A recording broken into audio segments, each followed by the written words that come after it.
各位觀眾大家好，歡迎收睇 Inspires HK， 我係文哥，記得幫手 subscribe、like、share， 仲有 follow 我哋嘅 Facebook page 啦。有咩節目建議或者想我講邊啲議題，歡迎留言話我知。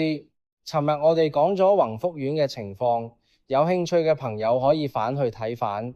今日講啲冇咁沉重，但都幾得意嘅新聞。我喺香港01見到一篇嘢，真係忍唔住要講下。旺角非法賭場又被搗破，跟住我再翻查新聞，發現上年至今，旺角已經有多間非法賭場被冚。我心諗，賠錢生意冇人做運用，點解越冚越多？係咪因為經濟差到旺角都要搶澳門賭場生意？呢個係咪香港版嘅另類夜經濟？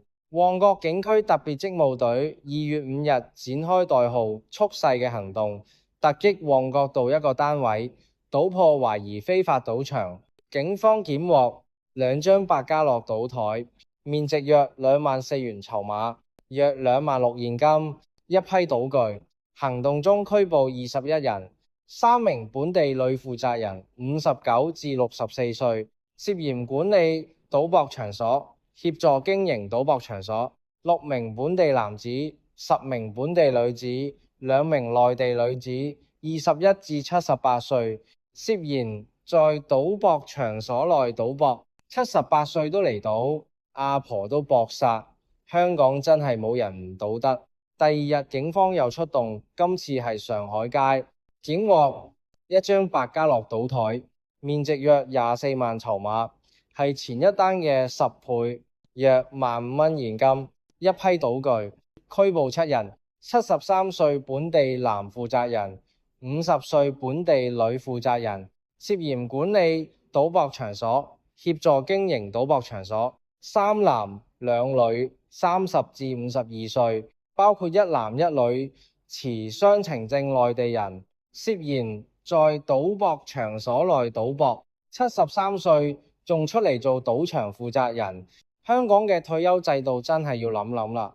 警方重申，根據賭博條例第148章，經營賭場最高罰500萬同監禁7年，賭客最高罰3萬，監禁9個月。警方話會繼續嚴正執法，打擊非法活動。點解啲賭客唔去澳門賭場？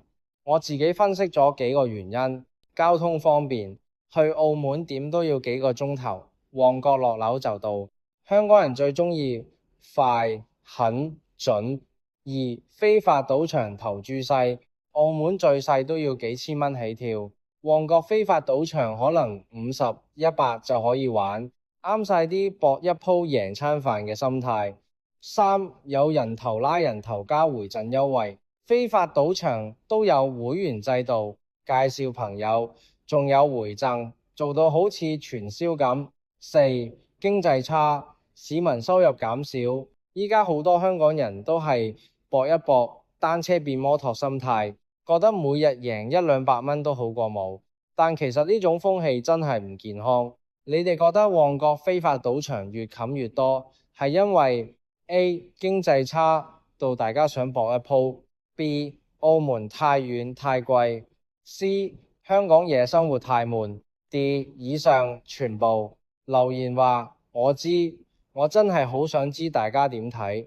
非法賭場聽落好似好刺激，但真係唔好玩，一係俾人拉，一係俾人呃，一係輸到喊。